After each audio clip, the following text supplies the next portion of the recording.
4 years ago, presidential candidate Joe Biden offered himself to the American people, and he made a lot of promises and commitments. Among them, he would bring relief to those who had become burdened with student loan debt, and he has done so.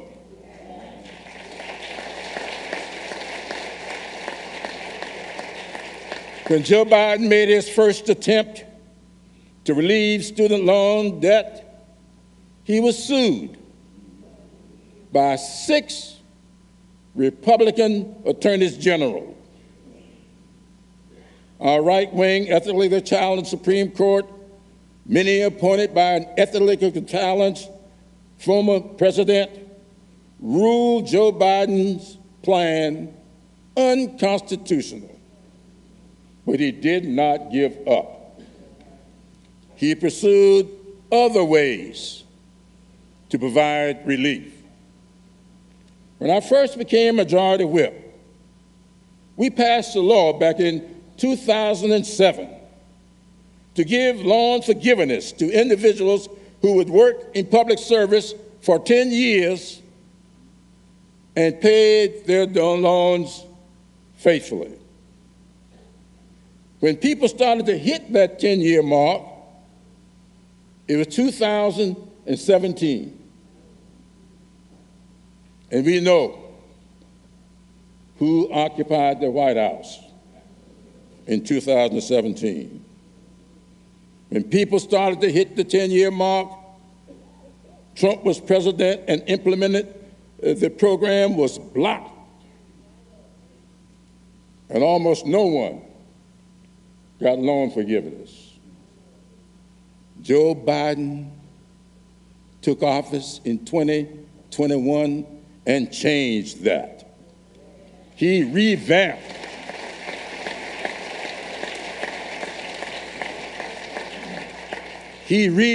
public service loan forgiveness program that has provided $53.5 billion to student loan debt forgiveness to 750,000 public servants.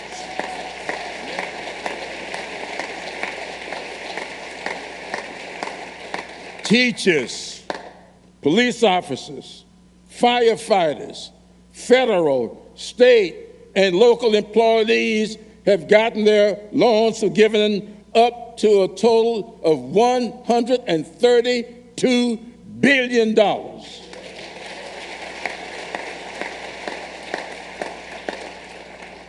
3.6 million people. But for some strange reason, we don't see reports about that.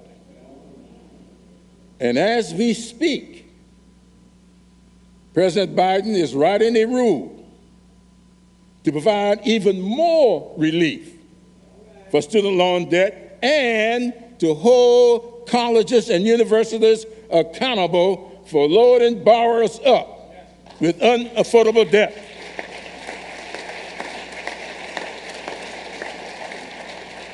Going forward, every 2 months, I want you to really think about this. Every 2 months, there will be roughly 50,000 more borrowers to get student loan debt repayment plans will have their debt forgiven. Every 2 months. Now, I'm a history guy, and I don't know too much about math. But if you're getting 50,000 every 2 months, how many is that going to be in a year? Another 25,000 every 2 months of public service people. I'm talking about teachers.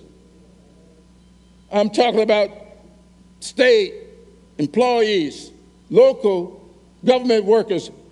Every 2 months, another 25,000 will be getting their loans forgiven. But nobody is writing about that. And the question is today, who you want to be in charge of administering the program, Joe Biden or Donald Trump. He's already told you. He's already shown you what he thinks about the program. Not only did not enforce it, but he came to Congress and tried to get us to eliminate it, and we would not let him do it.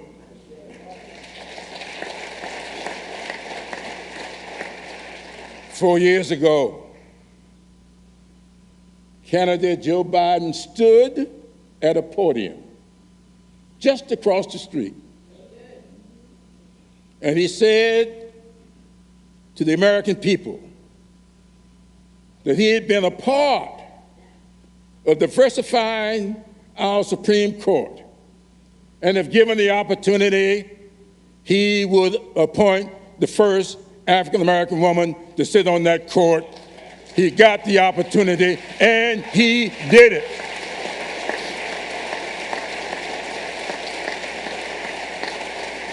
Thank you. But Joe Biden didn't stop there. He has put Michelle Childs, a black woman from South Carolina, on the D.C. Circuit Court of Appeals, the second highest court in the land. He didn't stop there. He's put another South Carolinian, an African-American woman, on the Fourth Circuit Court of Appeals, the Andrew Benjamin.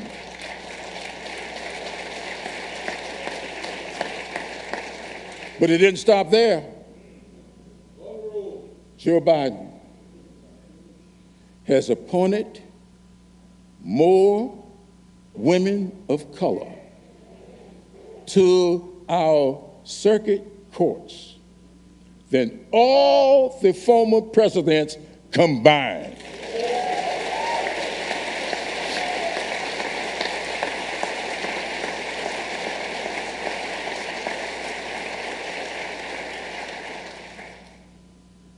When Trump's hand-picked Supreme Court struck down Roe v. Wade, Republicans across the country followed by ushering in draconian abortion bans that risk women's health and their lives. And he has told us how much worse he can be. Joe Biden will appoint more justices like Ketanji Brown Jackson. He will block any attempt of Republicans to institute a nationwide ban on women's reproductive rights. Joe Biden will fight any attempt to turn the clock back.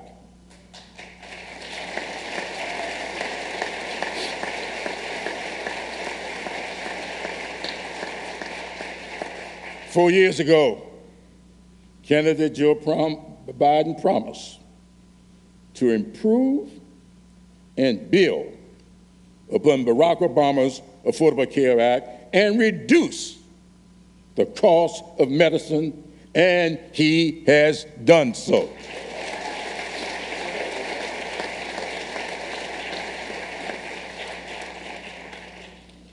During Donald Trump's 4 years in the White House, he and Republicans in Congress tried over 60 times to repeal the Affordable Care Act, but we would not let them.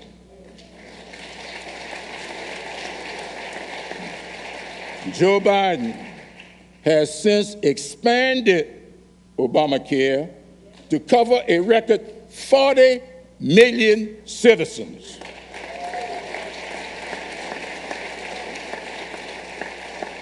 But he did not stop there. Joe Biden and Democrats in Congress passed the Inflation Reduction Act, which for the first time empowers Medicare to negotiate for the price of prescription drugs.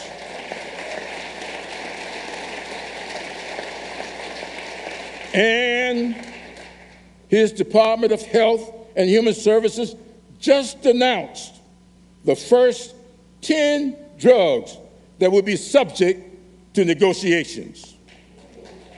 If you or a family member takes prescription medicine for diabetes, blood clots, heart disease, kidney disease, and more, the price of many of these drugs will be coming down.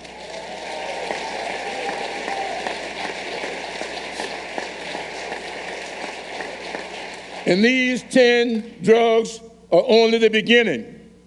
The Inflation Reduction Act calls for 60 more drugs to be added for negotiation over the next 4 years. Who do you want to see presiding over this? Many of you remember, and some of you and your family shared with my late wife her decades-long struggle with diabetes. You know, as I know, the exorbitant monthly cost of insulin. And like I told you 4 years ago, we know Joe, but more importantly, Joe knows us. Well, starting last year, thanks to Joe Biden's Inflation Reduction Act, insulin has been capped at $35 a month for Medicare employees.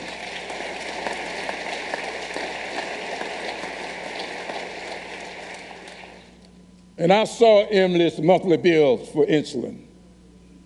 She was a 4-shot-a-day diabetic.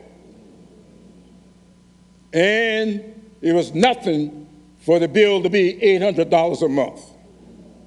From $800 a month, capped at $35 a month, that is what Joe Biden has done.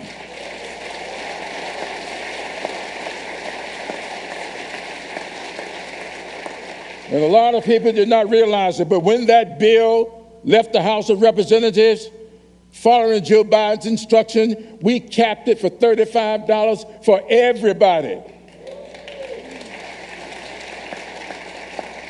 But somebody over in the Senate ripped it out of the bill, and we couldn't get the 60 votes because of the filibuster.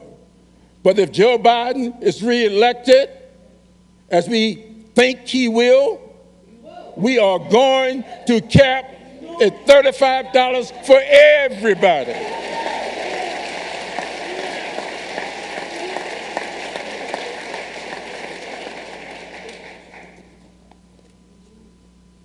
President Biden's PAC Act. How many veterans are in here? Just raise your hand.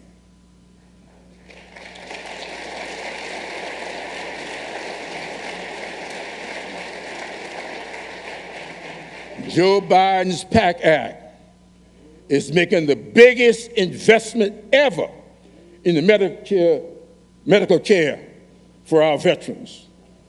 Not only do we take care of our Iraq and Afghanistan veterans who were exposed to those burn pits, but because of Joe Biden, we went back and picked up those veterans from the Vietnam War who did not get Agent Orange coverage and other exposures, pick them up. And I hear from them every day, some telling me that they have been laboring with 25 and 30% disability, and because of Joe Biden's PAC Act, they are now getting 100% coverage for disability. That's what he's done for our veterans. Joe Biden is keeping his promise to the nation's veterans.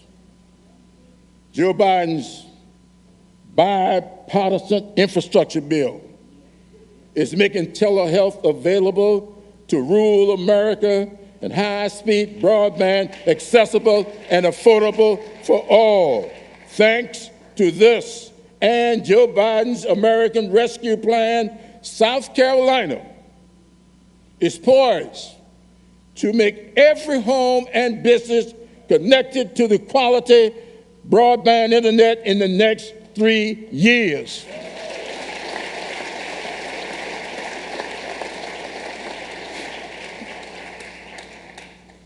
This is a great country in no need of being made great.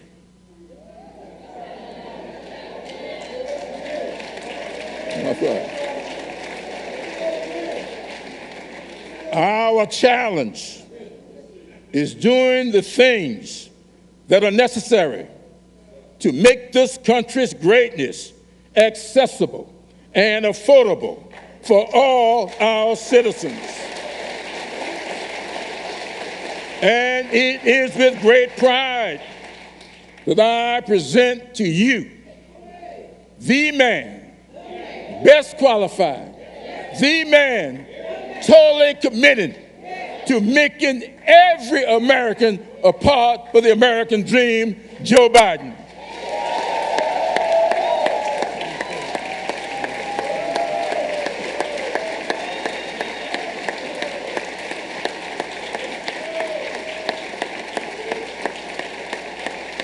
Thank you.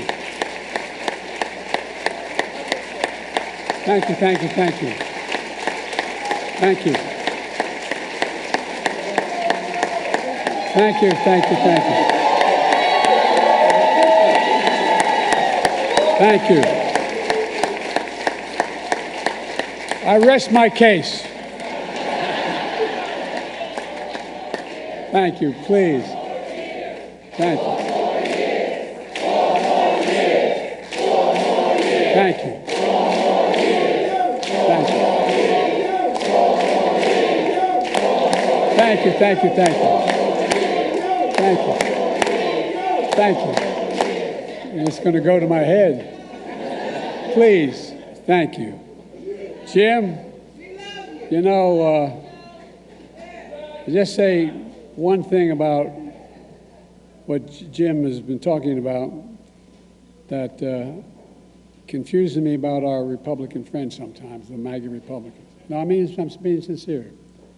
Every one of the things that Jim mentioned saves the American taxpayer billions of dollars.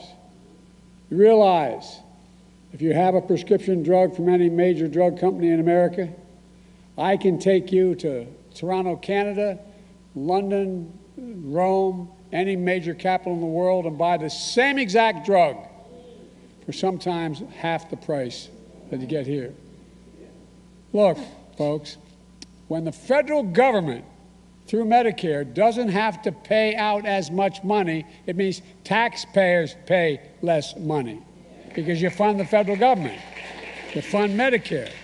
Go down every one of these things. So they always confuse me. They talk about being rational. It's just about excess profit. But at any rate, I don't want to get off on that. I'll get carried away. I don't quite get these guys.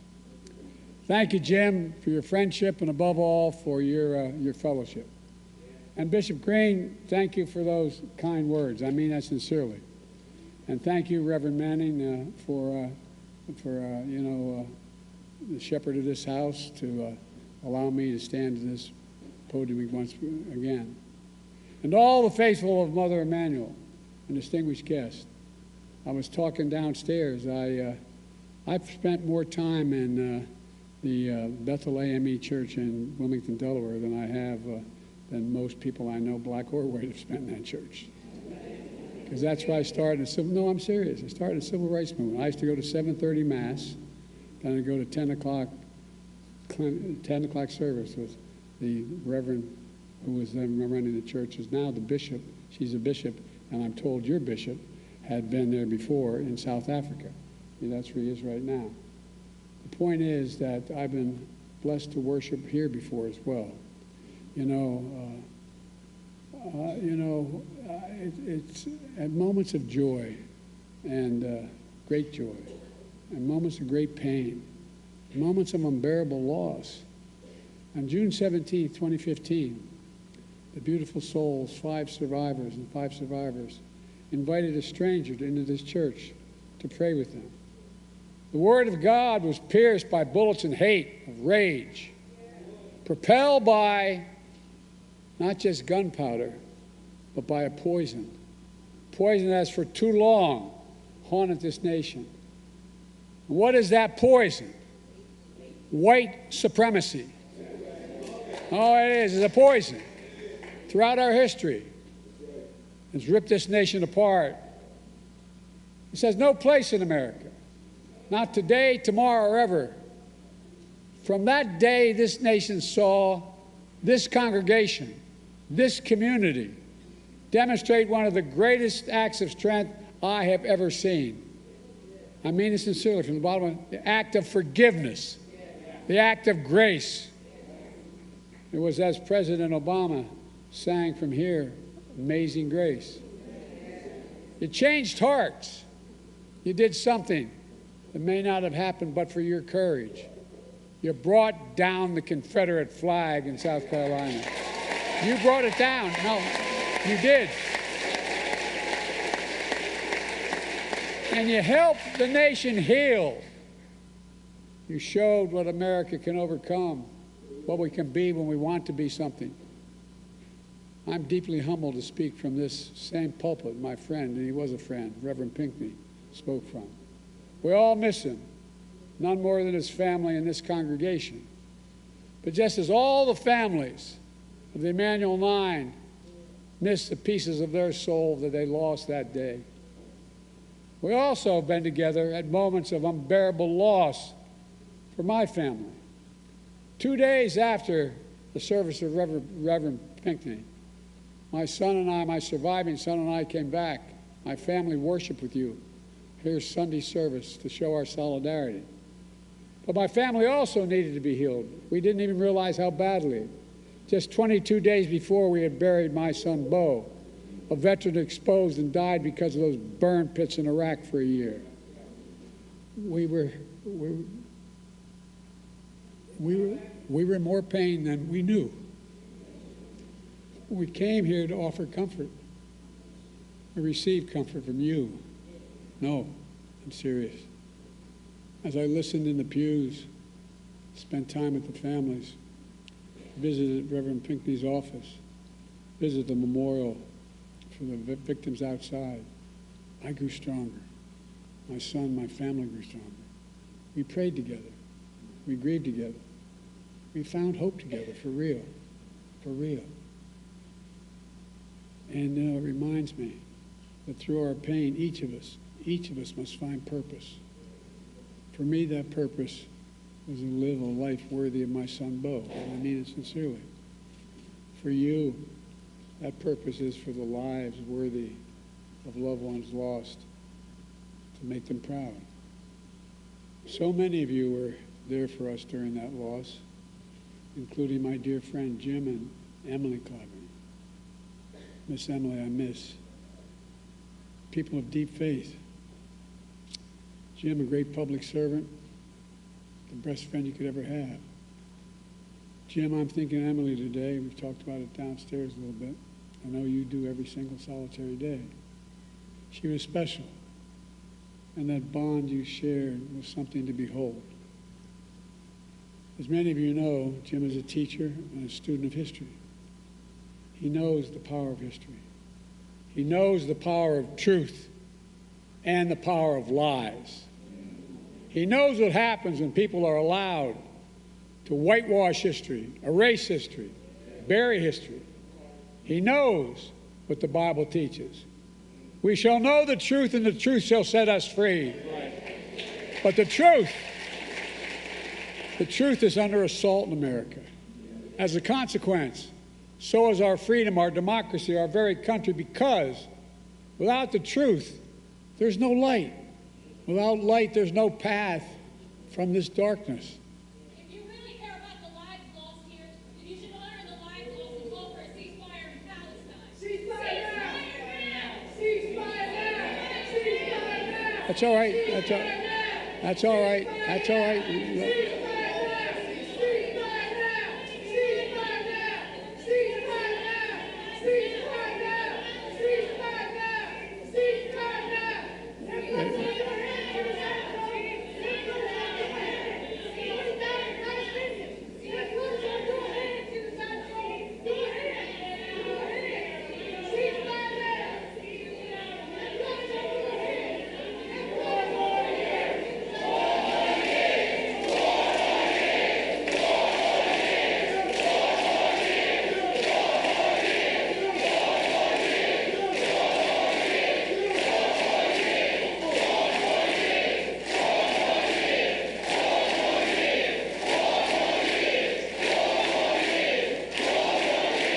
Thank you. Thank you. Thank you. Look, folks, I understand their passion, and I've been quietly working with the Israeli government to get them to reduce and significantly get out of Gaza. I'm using all that I can to do that.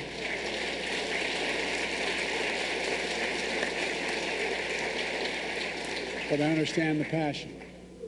Look, folks, after the civil... Thank you. They don't realize that. You're a good man. Well, thank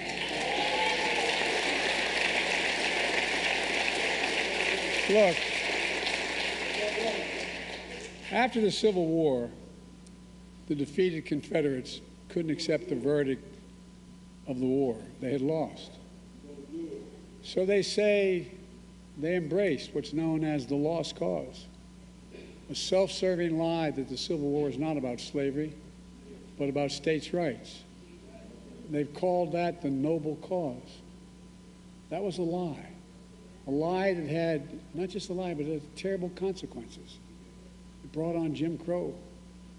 So let me be clear, for those who don't seem to know, slavery was the cause of the Civil War. There's no negotiation about that. Now we're living in an era of a second lost cause. Once again, there's some in this country trying to turn a loss into a lie which, if allowed to live, will once again bring terrible damage to this country. This time, the lie is about the 2020 election. The election which you made, your voices heard, and your power known. Just 2 days ago, we marked the 3rd anniversary of one of the darkest days in American history, January the 6th, the day in which insurrectionists stormed the United States Capitol, trying for the first time in American history to stop the peaceful transfer of power in the country. We all saw with our own eyes the truth of what happened. That violent mob was whipped up by lies from a defeated former president, smashing windows, smearing blood on statues, ransacking offices. Outside, insurrectionists erected gallows, chanting, "Hang Mike Pence." Inside, they hunted for Nancy Pelosi, chanting, "Where's Nancy?"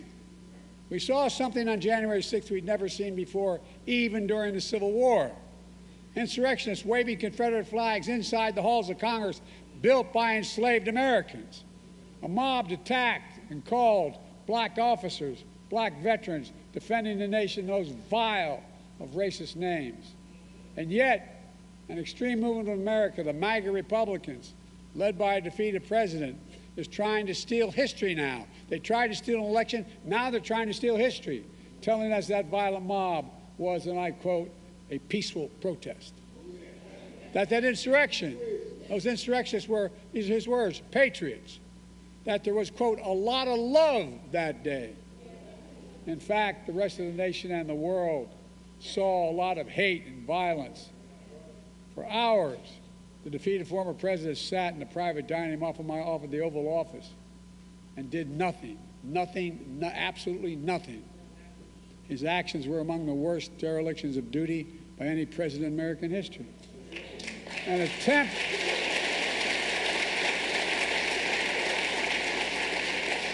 to overturn a free and fair election by force and violence. Let me say what others cannot. We must reject political violence in America. Always, not sometimes, always. It's never appropriate. The violence of January 6th was an extension of an old playbook from the threats and violence and intimidation. In Atlanta, Georgia, 2 brave black women, mother and daughter, Ruby Freeman and Shay Moss, they had their lives upended just doing their jobs. Menacing calls, death threats, forcing them to literally flee their homes. Those pushing the big lie have a conspiracy theory among conspiracy theories that outweighs them all. That there's what, but here's the fact. There's where we don't have facts. Their whole theory has no facts, has no proof, has no evidence. That's why time and again they lost in every court of law that challenged the results. 60 losses in courts of America. There's one thing they don't have. They don't have respect for the 81 million people who voted the other way, voted for my candidacy, and voted to end the presidency. In their world, these Americans, including you, don't count. But that's not the real world. That's not democracy. That's not America. In America, we all count. In America, we witness to serve all those who, in fact, participate. And losers are taught to concede when they lose. And he's a loser.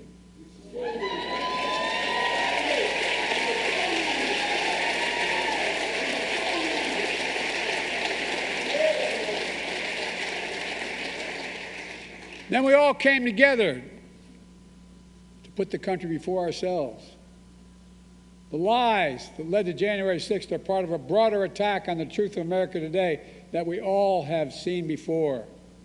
The same movement that throughout the mob of the United States Capitol isn't just trying to rewrite history, January 6th, they're trying to determine to erase history and your future.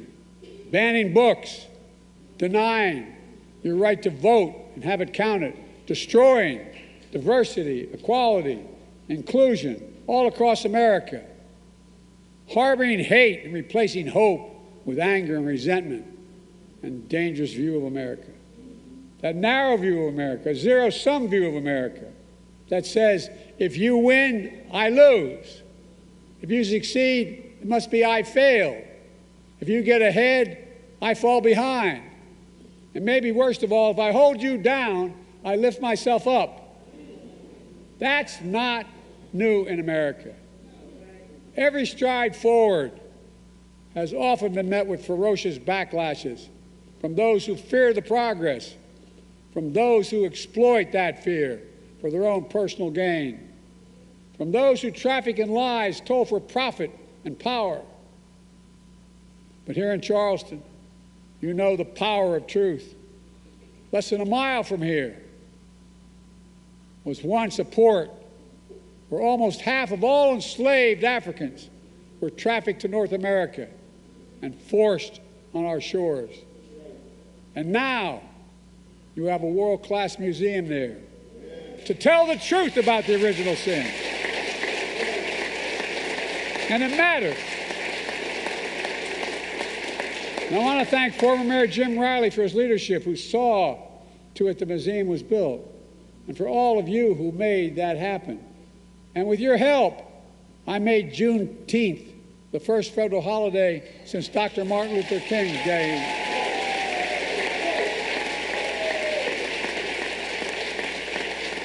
This works. Why? Because the truth matters. The truth matters. With your help, we established a national monument in honor of Mamie and Emmett Till. Because we heard Mrs. Till's call, the mother of a 14-year-old son who was lynched and whose body was mutilated. But the mother insisted on an open casket at his funeral because she said, "Let the world see what I saw." The truth matters. It always matters. We can't just choose to learn what we want to know and not what we should know. We should know the good, the bad, the truth of who we are. That's what great nations do, and we're a great nation, the greatest of all nations. We're not perfect, but at our best, we learn from our past and we look to the future. A nation continuously striving to be a more perfect union. I'm here to speak to another truth. It's because of this congregation and the black community of South Carolina, and not an exaggeration, than Jim Clyburn, that I stand here today as your president, because of all of you. That's a fact. That's a fact.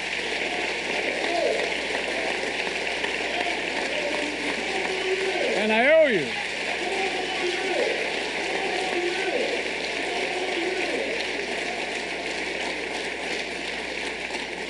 And I've done my best to honor your trust. That means rejecting the small, narrow, cramped view of America as well as lifting up a bigger and broader view of America that holds that if you do well, I do well. We all do well. We all do well if every race and background in small towns and big cities is doing better. When our freedoms are protected and we deny hate as a safe harbor where everyone has a fair shot at a life of dignity and opportunity, and where our democracy works for everybody. It benefits everybody. I don't get these guys. Everybody does better, even those folks who disagree with us. I'm keeping my commitment to you. That's the America we're building together. Instead of erasing history, we're making history. And it starts with the administration I said my administration would look like America and taps into our full talents and strengths as a nation, starting with our incredible Vice President, Kamala Harris. When we came to office, the country was in the depth of a pandemic, which we lost over 1,200,000 people. So we moved heaven and earth to get the country vaccinated, saving countless lives. When the economy on the brink, we sent $1,400 checks into the pockets of people who were hurting badly to keep them going. I said we'd invest in all of America, and we are. The results are clear. Over 14 million new jobs, record economic growth, the lowest inflation rate of any major economy in the world. But we have more to do. We see this progress for all Americans. We have the lowest black unemployment rate recorded in a long, long time. More black Americans have health insurance than ever, bringing peace of mind and dignity to their lives. I remember when I was a kid, we lived in a 3-bedroom house with 4 kids and a grandpa living with us. And my headboard in my room was up against a little split-level home. So we weren't poor. We sure weren't worth the wealthy. And I remember really one night hearing my dad restless because the headboard was along my headboard on the other side of the wall. I asked my mom the next morning, I said, "What's the matter with Dad?" She said, "Honey, his employer just told her they're dropping health insurance." What that does is deprives a man and a woman of their dignity. How do you look at your child and say, "I can't cover you, I can't take care of you"? And now, as Jim pointed out, I won't go into it like I was going to because he said it better. Instead of about an average of $400 a month for insulin for seniors with diabetes, we're now paying $35 a month. By the way, they're still making a profit 3 times. It costs $10 to make it. I've been trying to take on, as a couple of you in the audience know, for my entire career, Big Pharma. Finally beat them. Finally.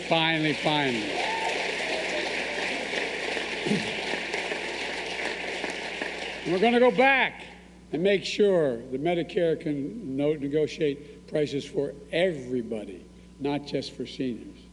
Again, it saves the American taxpayers billions of dollars, not having to pay pharma for these things. You know, we're growing back black wealth. Well, we have a lot more to do. The racial wealth gap is the smallest it's been in 20 years under my watch. More black small businesses starting up than in decades, and the ultimate act in opening a new business, the ultimate act of hope. We're taking on housing discrimination in many ways. So a home owned by a black family on one side of a highway, built by the same builder on the other side of the highway, and a white guy living in it, the white guy's home is valued more than the black guy's. No, I know you know it, but guess what? That's how you build generational wealth when you build your home. Kamala and I are leading the charge, mainly Kamala, to protect the freedom to vote, and that vote that be counted. Defending your freedom to choose, we're keeping our commitment of providing incredible opportunities, making historic investments in HBCUs, $7 billion. $7 billion.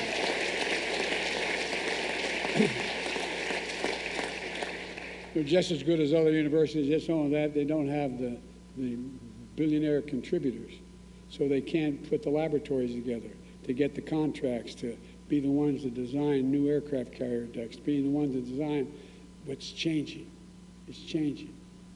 providing people a real shot by reducing the burden of student debt. Jim went into it. I won't go into it as I was going to. $132 billion, 3.6 million people. A significant percentage of those students are African American students. Despite our friends on the other side of the table, the Supreme Court did everything we can to stop me, replacing every lead pipe in America. Do you know how many? Not just some. Every single lead pipe in America is going to be taken out and replaced with the proper product. Why? Because in mostly poor neighborhoods, that's where those lead pipes are, and that's why kids end up with brain damage because of the lead. There's so much. I'm not going to go into it, but look, you can turn on the faucet for your child and doesn't get sick from drinking the water and coming into the home.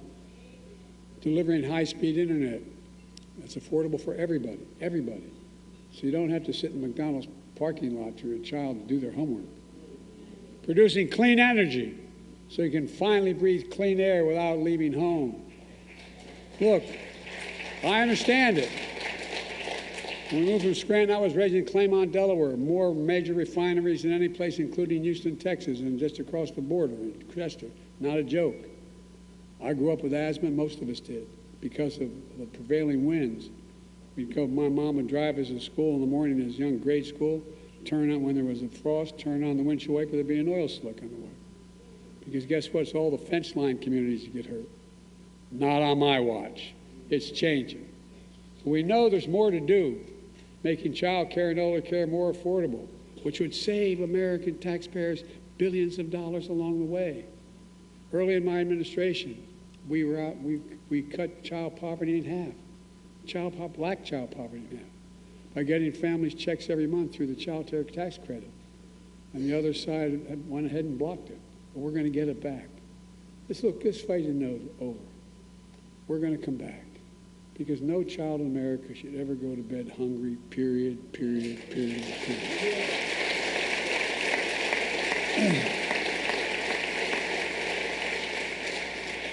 After the historic movement for justice in the summer of 2020, I signed the most significant police reform executive order in history. We didn't get the law passed, but guess what?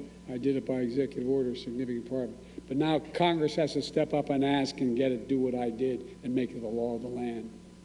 Just a few days ago, the defeated former president was asked about the recent shooting in Iowa. Did you hear this one? It's hard to believe. You know what his response was? All those kids dead? We have to get over it. End of quote.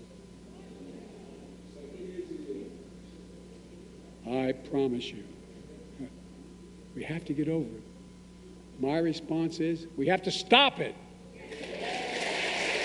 So your children, your family, your friends can leave your home, walk the streets, go to stores, go to the grocery store, and go to church to be safe from gun violence. There's no excuse for this carnage. We have to ban assault weapons. I did it once before, and I'm going to come back again and do it. Ban high-capacity magazines. We have to pass a universal background checks. It doesn't violate the Second Amendment. It's common sense, and it saves lives. I'm determined to continue to deliver unequal justice under the law. I've made a commitment to you to nominate the first black woman, and Jim's already talked about it, on the Supreme Court. And by the way, she's smarter than the rest of these guys. Oh. Her name is Ketanji Brown Jackson. But guess what? She knows what she's doing. And by the way, as Jim pointed out, more black women have been appointed to the federal circuit courts than every other president in American history has appointed. Every single solitary one counted. And we're going to keep going.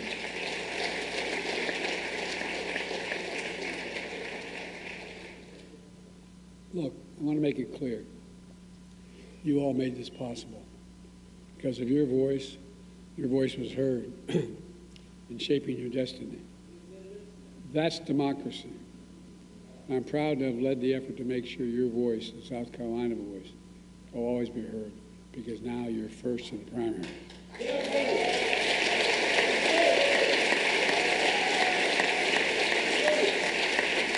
Look, Our North Star as a nation is the very idea of American, an idea. At once the most simple and most powerful idea in the history of the world. That's not hyperbole, it's fact. The idea is this: we're all created in the image of God equally. We deserve to be treated equally throughout our lives. It's a covenant we made with each other, a covenant we've never fully lived up to, but we never fully walked away from either. And faith and history teach us that however dark the night, joy cometh in the morning. And that joy comes with commands from Scripture. Love the Lord thy God with all thy heart, all thy mind, all thy soul. And love your neighbor as thyself. Not so easy. It's hard. But in those commands is the essence of the gospel and the essence of the American promise. And in my life, I've tried to live my faith. And I've many times failed.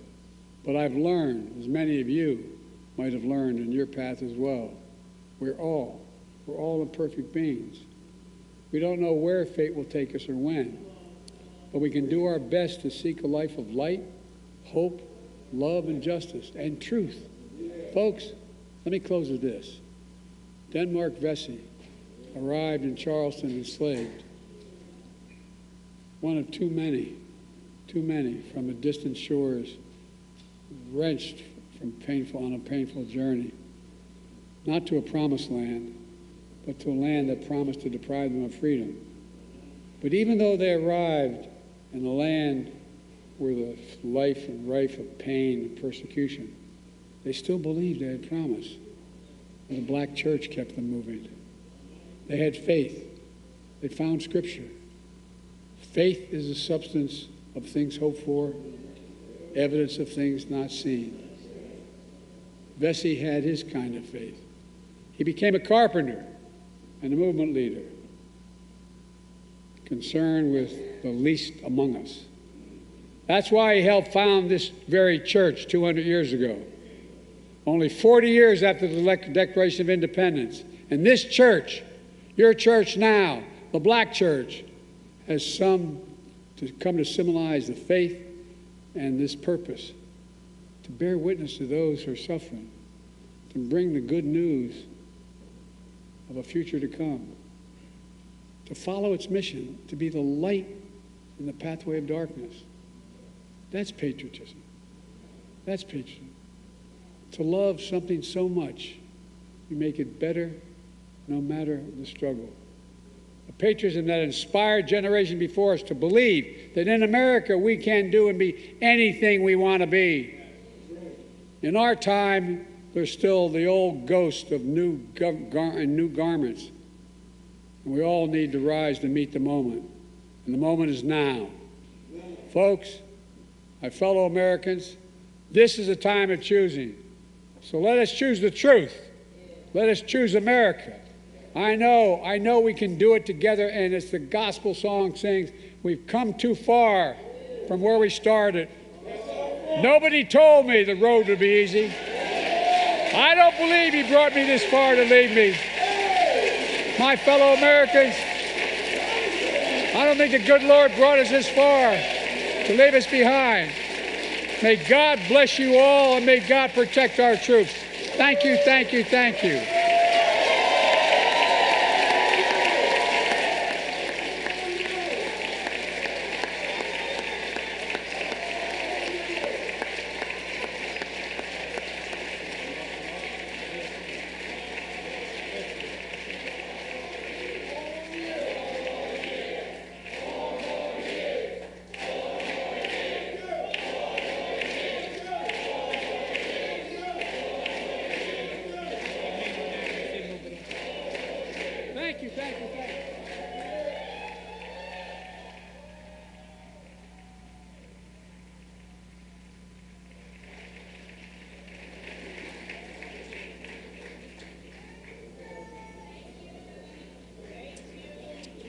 Please be seated so I can give parting directions and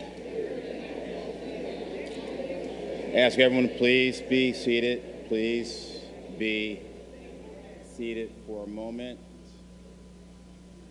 Please be seated. hold on, hold on, hold on. All right. I don't need to say anything else except thank you for coming to Mother Emanuel today. But to ensure that there is a safe and easy exit, we're going to hold for a moment. The clergy are exiting first. Give them an opportunity. Then we will dismiss in the following order. We will ask the balcony to rise and exit as well from my left.